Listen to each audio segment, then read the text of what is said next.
Hello and welcome. I'm James Milan and I am here with Joe Monju, who is the Republican candidate for state rep from the 23rd Middlesex District. Joe, thanks for coming in to talk to us today. Thank you, James. We're going to review the format for this interview to begin with. This is a live-to-tape interview, and that means there will be no edits once we begin. There was no pre-screening of the questions, and the answers will be limited strictly to 2 minutes each. We're going to begin with a 1-minute opening statement from the candidate. Then I will ask him a series of questions, and we will conclude with a 1-minute closing statement. So without further ado, we invite you to make a 1-minute opening statement. Thank you, James, and thank you, ACMi, for allowing me to introduce myself to the residents of the district. I'm Joe Monju, and I'm dedicated to reducing the cost of government. The past few years have been an economic disaster for the Commonwealth. Scandals and corruption have cost the taxpayers billions of dollars and even caused the deaths of innocent people, including children. Dollars wasted by state government not only cause income taxes to increase, but also greatly limit the amount of funding that is returned to the communities via local aid. With my life's experiences in both small and large business, I have the knowledge and ability to control spending and increase efficiency at both the state and local levels. I believe that when you view my accomplishments and my commitment to the community, you will feel that I'm the right man for the job. Thank you very much. So to begin with the questions, the 23rd Middlesex District comprises precincts in Arlington and Medford, as of course you know. Correct. What are the biggest issues facing the district, and what policy priorities would you support to address those issues? And please be as specific as you can. I think the biggest issues are economic, as I stated in my opening. We have increased the state budget by many folds in the past 10 years. However, state funding to the communities via local aid has remained flat. If we had increased local aid at the same degree that we have increased the state budget, the community of Arlington would be receiving about $5 million more per year than currently. We spend more than we can afford. This results in tax overrides every few years. We have huge economic problems coming up in the future. We have a high school that needs to be renovated or completely rebuilt, and the same is true with the Votech school, the Minuteman Votech school. We need to focus on our financial needs. That is our biggest problem. The current state rep has not increased our state funding as much as we need it to be increased. We need to focus on increasing state funding so that we will not have to increase our property taxes as much as we have in the past. Thanks. And moving from the district to the state level, what are the biggest challenges facing the Massachusetts economy? How would you address those challenges, and how would you fund your proposals?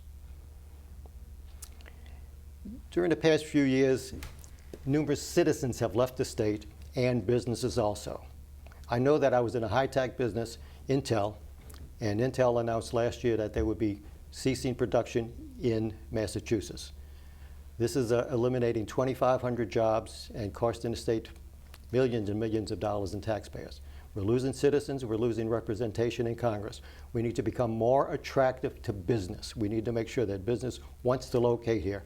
We have so many opportunities here for business. We have the best education in the country. We have the smartest high school kids. We have the best universities and colleges. Businesses want to locate here, but they have trouble doing so because of the economics of the state. They are not being treated well.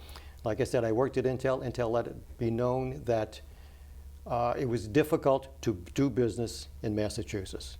As a result, they have ceased production. We need to make this a more friendly environment for businesses. And how would you do that? We have so much waste in this government, and we need to eliminate the waste. There is scandals, there is criminal activity in the legislature. We had a big political trial this past year with the probation department. we need to clean up our act. We need to make sure that we operate on a very efficient fiscal formula. Okay, thank you. Some critics have labeled Massachusetts Taxachusetts. I'm sure you've heard that. Yes, Do I you have. believe that the fees and taxes levied on individuals and corporations are appropriate? Or do these rates need to be reevaluated and/or redistributed? I think they definitely need to be reevaluated. Last year, the legislature passed a high technology tax. The bill was written in such a way that it was unable for anyone to understand it. There were huge differences in the amount of estimates how much money it would bring in. Anywhere from like $160 million to well over $500 million. It was poorly crafted, poorly written, and it wasn't understood. It was passed, and within a few months it was rescinded because it wasn't a good bill. We need to put more thought into our bills. We need to have more cooperation on Beacon Hill between the two parties. Beacon Hill has become a battle zone with one side versus the other, with very little communication between the two. As a result, meaningful legislation is difficult to pass. We need to make sure that our bills are crafted sensibly, wisely, and that they accomplish what they are intended to do. Okay, thanks. Do you feel the legislature has done enough to improve transparency for the MBTA pension fund? And please give specific examples to support your answer. Well, from what I read about that, no, we haven't had transparency. It's difficult to see what monies are being spent for pensions. I know that people who work there oftentimes are able to retire very early with very nice pensions, pensions that are not compatible to the private sector, and it's difficult for us citizens to get the information that we need. I noticed you asked the same question of the Democrat, the incumbent in this race, and he felt the same way. And we need to get more transparency. We need to be able to get all of the information that we need from any agency we need in the state, not only the MBTA. It is the taxpayers who fund the government, and it's the taxpayers who deserve to see exactly where the money goes, to whom it goes, and how much. We need more transparency. We need more ability to see where all of our money is being spent. Do you support the expansion of charter schools in Massachusetts? And please explain your reasoning. Yes, I would like to expand charter schools. There's nothing more important than educating children, and charter schools seem to be a good way to do that better than the traditional public schools. Bright kids need to have challenges. They need to experience life and be able to have opportunities that they might not be available otherwise. Without the education of our children, we have no future. Massachusetts has one of the best educational systems in the country, and we need to keep it that way. Charter schools would be a benefit. Can you please give us two examples of bills your opponent sponsored or supported during the 2013-14 state legislative session that you would have voted against, and explain why your own position would represent the best interests of the district? A couple of bills he voted on disturbed me. One was the high technology tax that I spoke of earlier. The bill was crafted so poorly that actually no one understood what was in the bill.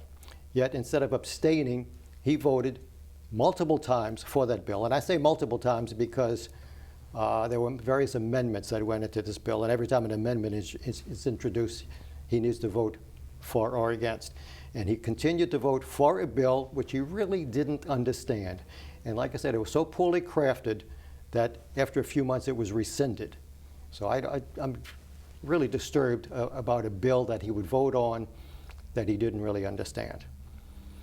Another bill also disturbed me. He had an opportunity to vote to protect the children enrolled in the DCF program.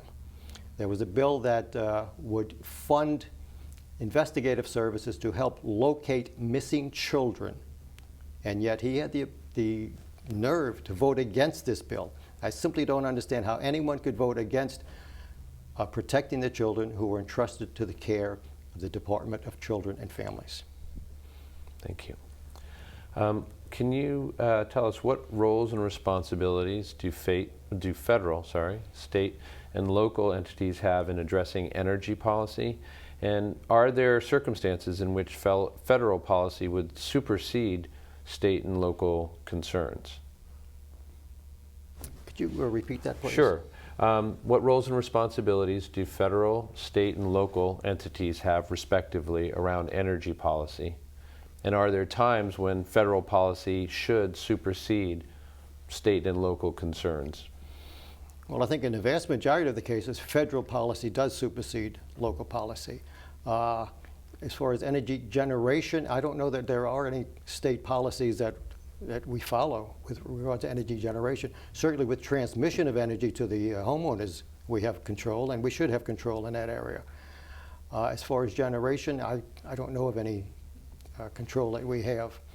I'm sorry, what was the rest of the question? Yeah, that's basically it. Just looking at the relationship between at the different levels, federal, state, and local, around energy policy, and just what your views or concerns would be about. One of my concerns is waste. We should certainly control the waste, the way that oil and fuel is recycled. We should control any waste, any leakage, any excess. So we definitely need to be concerned about the environmental issues. Okay, thanks.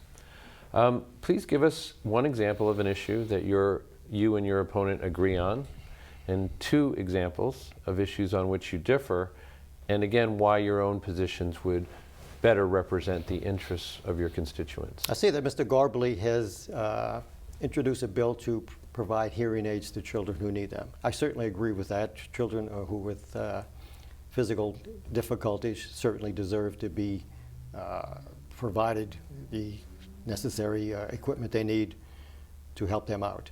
As far as, excuse me, could you answer the rest of it? Sure. Just a couple of examples of things on which you have opposing views from your opponent, and again, why your own views would better represent the interests of your constituents.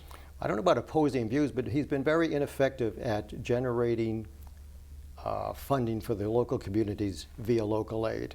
We need to be more vigilant in that regard. We need to make sure that when there is an increase in the budget, that the local aid increases at the same level. If that had been done, we would have received more than $5 million in Arlington this past year. But it hasn't been done, so we need to be more vigilant in increasing local aid. And that's all I can think of right now. Okay. And for the last question, and this refers back, I think, to what you were describing before about Beacon Hill and the situation there. What strategies would you use for working with members of other parties or those of opposing views? And what experience do you have implementing such strategies?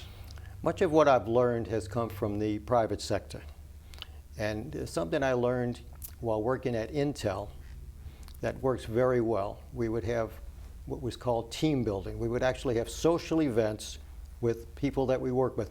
When in the workplace, you oftentimes see someone strictly as a worker, not as an individual. But when you get out and socialize, you get to see them as an individual. You talk to them, you learn about their family, you learn about their likes, their dislikes. You might compete against them in pool, bowling, softball, golf. All of these things contribute to a friendship and an ability to work with other people. People that you didn't know very well, all of a sudden become good friends, and you're able to work with them. That's the best way to work with people, is to get to know them. Get to know them as an individual, as a person, and it's much easier to work with them that way. I would think in the legislature you could do the same thing.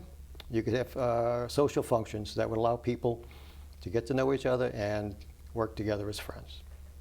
Okay, thank you very much.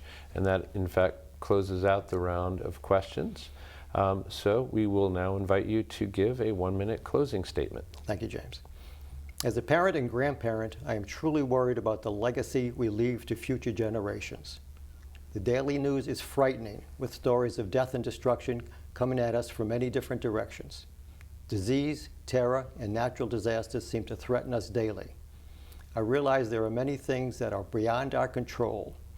This fact leads me to believe that we should work doubly hard to control the factors that we actually have the ability to control. One of these factors is the economy. Let's stop wasting money that is putting future generations in debt. I was instrumental in reducing costs in business and will continue to do so on Beacon Hill. We need to initiate common sense plans to control our wasteful spending, and we need to do it sooner rather than later. I urge all voters to learn more about me and my candidacy. Please visit my website, joemonju.com. Please vote for me. I appreciate it. Thank you so much. And we want to thank Mr. Monju for coming in and talking with us today. Make sure your own voice counts by voting on November 4th. For Arlington Public News, I'm James Milan, and thanks for joining us today.